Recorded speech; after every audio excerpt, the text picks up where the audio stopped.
what do we mean by sociolinguistics? So they give you a definition here, which is the study of the relationship between language and society, of language variation, and of attitudes about language. I mean, this is also very general, as the term variation will be using frequently, okay? Because when we talk about linguistic varieties, we talk about languages, dialects, idialects, accents, anything. And this is why it is a generic term that includes all variations that exist in language, because it's not only language. It could be dialectal, it could be accental, it could be anything, any variation, any change that Allahumma salli ala Rasulullah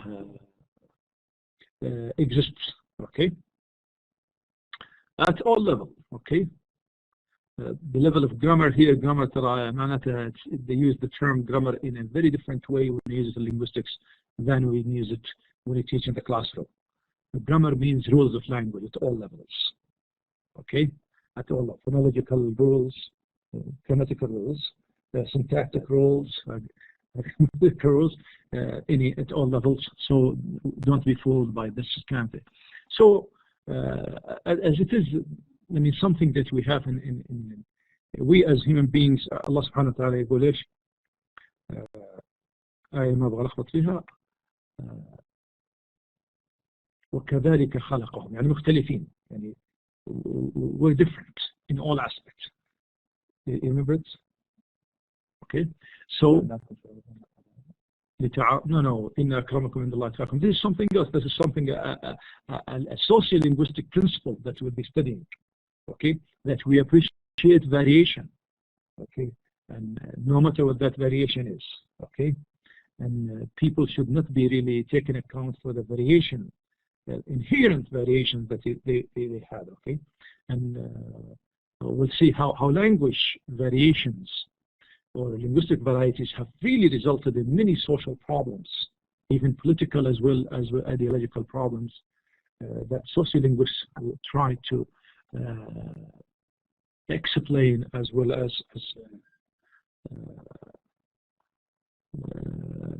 clarify, okay?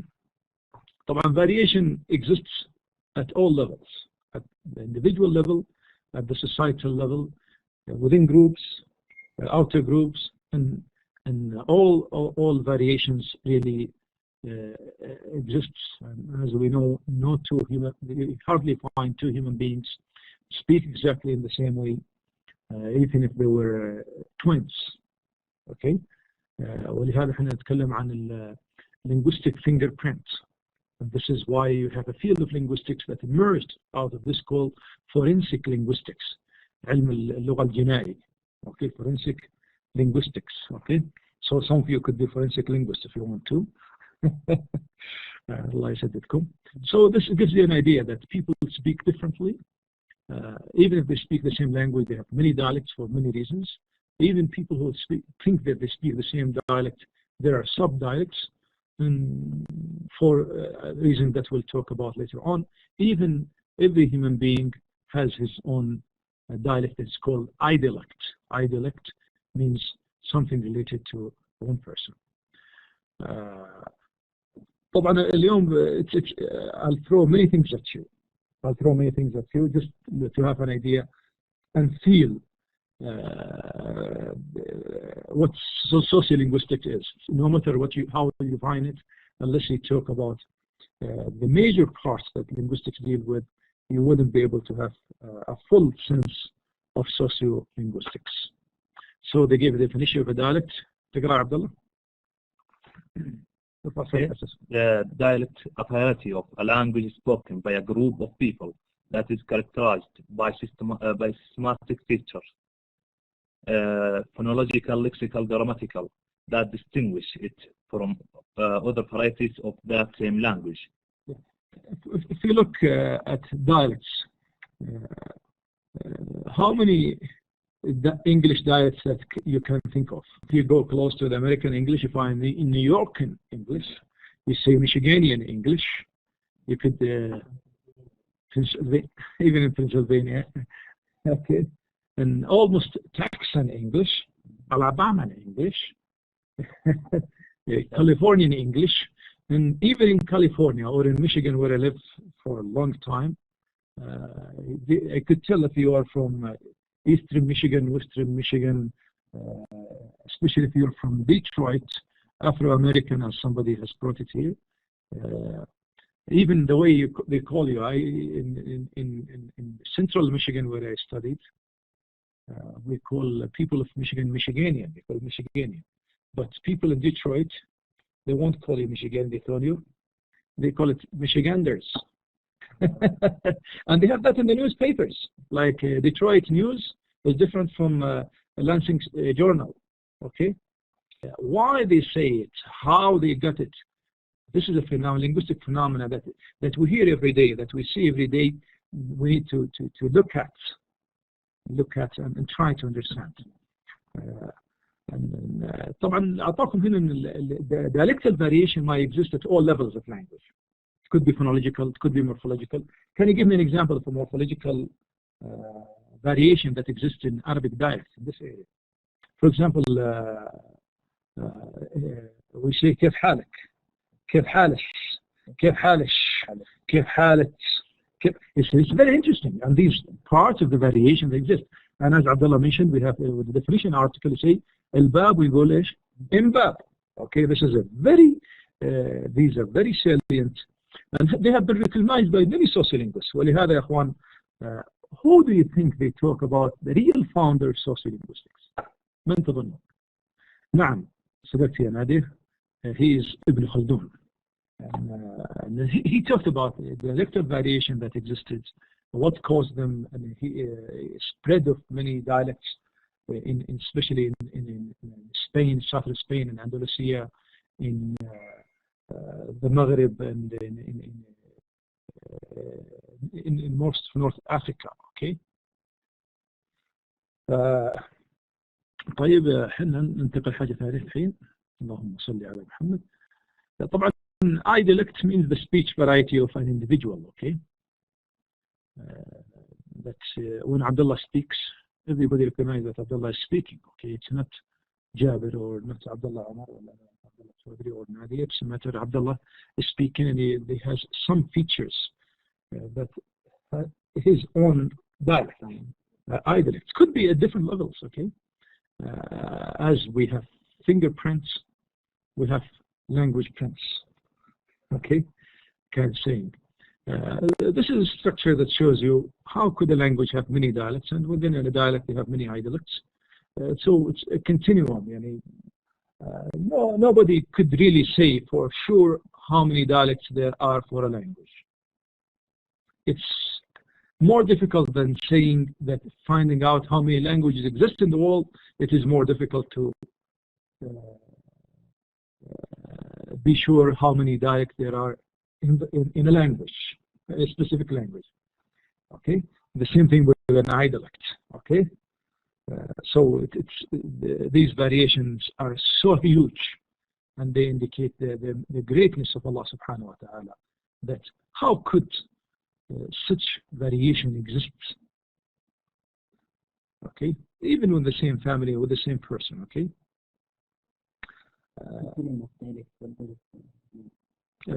What do you mean by continuum of dialect? Abdullah is asking about بيذبحنا عبد الله ترى كل كلمة بيجيب لها طلعها لنا لازم نجيبها له, وأنا أحيانا ما أدري شيء أصلا بس أمشي فيها. What do you mean by a continuum of dialects? لو لاحظتوا هنا they give you a continuum here. Okay, a list of dialects. A continuum is different from dichotomy. Okay, dichotomy or continuum. Okay, these are two antonyms to a certain extent. In a dichotomy, there is black and white, 0, 1. You see, this is Arabic, this is English, very definite. Okay, but sometimes within a language there are many dialects, so huge that you cannot tell. Okay, for sure. Okay. For sure. So that means that many dialects exist, but you don't know whether this dialect shares a feature of this dialect and features of other dialects. They're intertwining, that they make a continuum. They're not distinct to the sense that they say يسمونه هنا العربي النظام الصفري يعني 0 1. No, it's not like that. Okay, they are so intertwined that you can't really differentiate sometimes. They make a continuum. Okay, a continuation of many dialects linked together that we call language, that we call language X or language Y. As you see on the screen, there are some misconceptions that people usually have about dialects. You say this is substandard dialect, this is incorrect, this is slang. As a linguist, we look at dialects as a linguistic phenomenon. We don't care about how people think of them. We look at them as varieties, just like a biologist with somebody who's really specializing in plant anatomy. You look at apples, and he doesn't care about what people, if you like green apples, he likes white apple, I like Macintosh apple, you like British apple. It doesn't matter. We just want to describe them as they are. So we take these values, social values that people put onto them, okay? Or stigmatize the people who speak them. Okay, sometimes we label people who speak in a certain way, okay? So as sociolinguists, we deal with them as a doctor dealing with diseases, okay? If you look at the phenomena itself, and here we don't have disease, mashallah. In linguistics, we have many fruits and good things, okay? حظنا طيب as linguists. And it is a reality that everybody speaks a dialect. Even a dialect, this I disagree with. We speak dialects, and we'll see later on how that is really. هذا سؤال جميل دائما. Every time we look at it, how do we differentiate between a language and a dialect? I don't think it's easy to tell this is a dialect or a language. I'll give you an example. French, Spanish,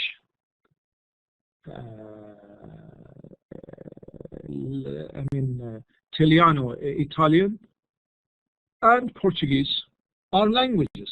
You agree with that? Anybody disagrees with that? Okay. But one day, they were dialects of one language, which is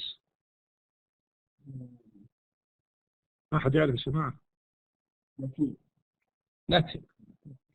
Okay. So we refer to them, we say Latino languages. They are Latin. Okay. At one time, they were dialects of Latin. Over time, they turned into completely distinct languages. Okay. طبعا if somebody speaks Urdu, you might understand. You get something in here, little.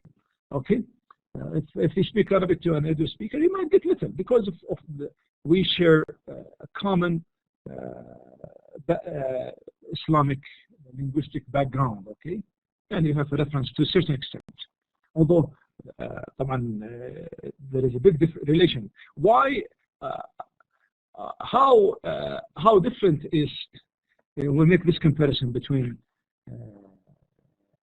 Urdu and Arabic, or Spanish and English and French. Okay. How Urdu is related to Arabic? Is Urdu related to Arabic? I'm talking about an ancestral level. Do they belong to the same family? Okay. Urdu is an Indo-European language. Okay. But Arabic is a Semitic language. Although Urdu shared many features of Arabic because of the Islamic background. Okay. But here we talk about the ancestral, the genetics taking place, even in language. But Portuguese and French, they belong to the same prototype, to the same father or mother, doesn't matter what you call it, which is Latin. Okay. I just wanted to have an idea of how dialects would emerge and how they would be influenced. Okay? Yeah. If you look at here, اللهم صل على رسول الله. If you're living at the northern part of Italy, next to the French borders, the Alps,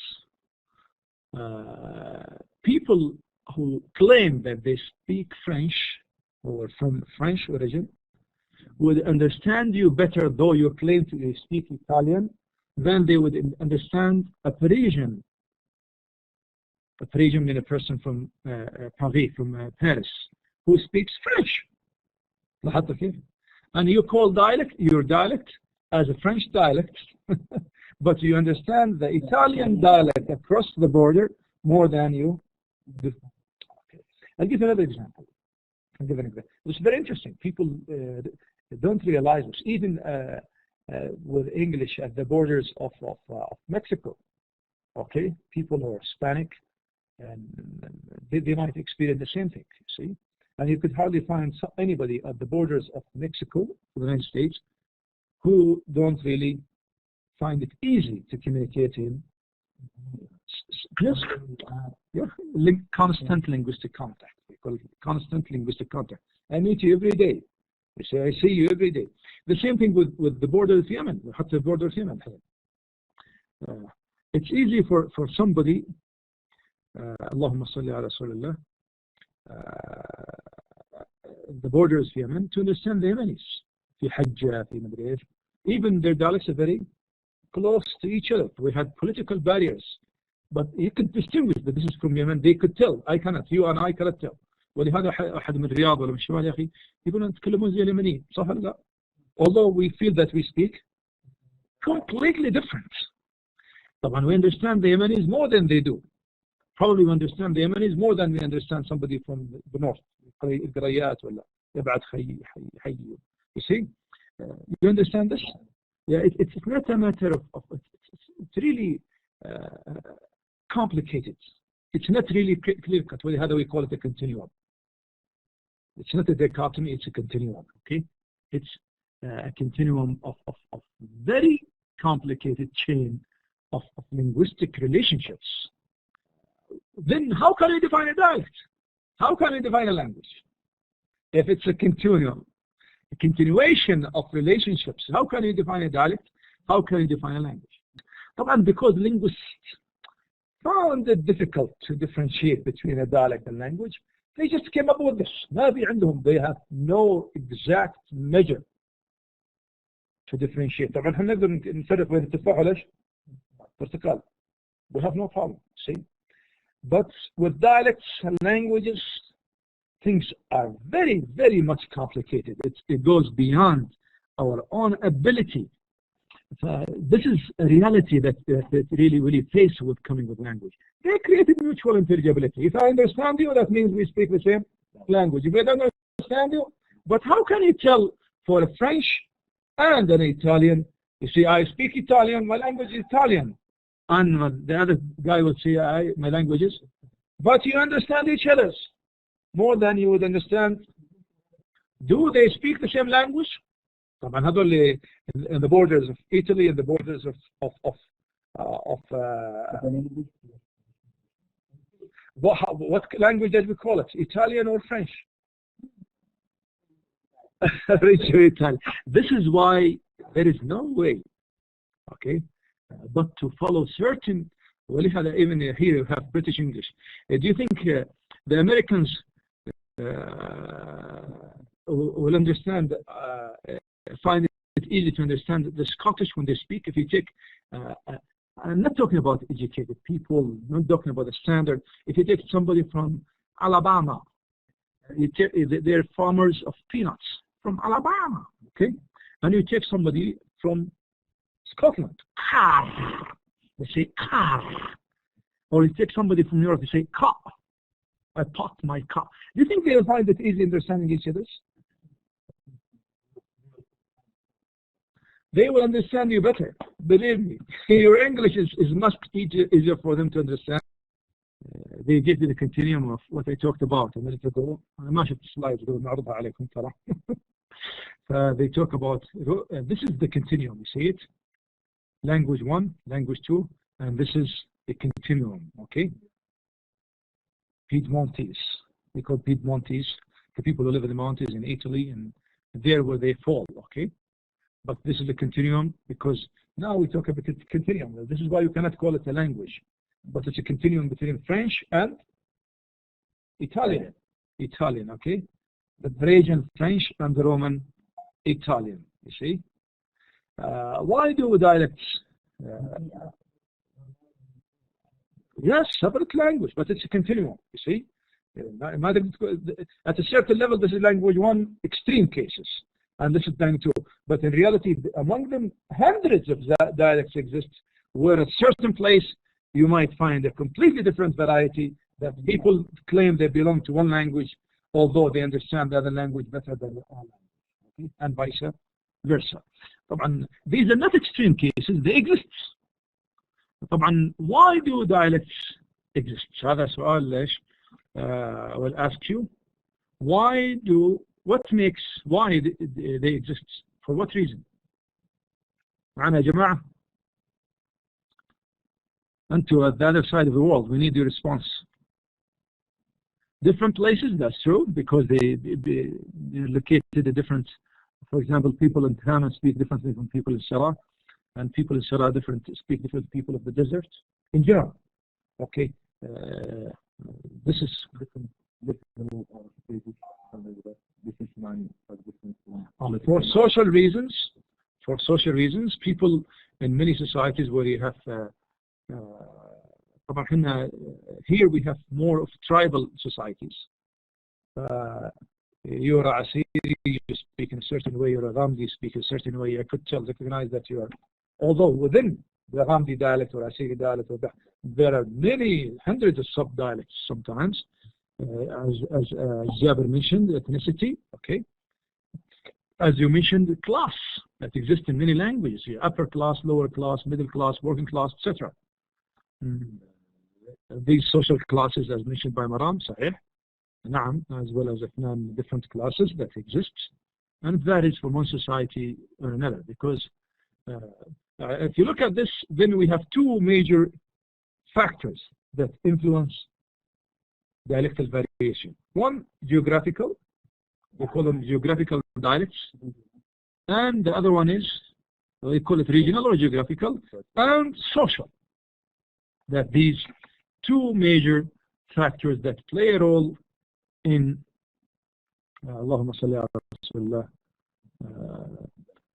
and they give you isolation can be across time, geography, or social barriers. طبعا historical linguistic focus on issues that مثلا you find a language that is spoken 300 years ago, but it's not really existing today. This is why we talk about social dialects and regional dialects, okay? Where social dialects with linguistic differentiation or varieties exist because of being affiliated to a certain group, no matter what that group is.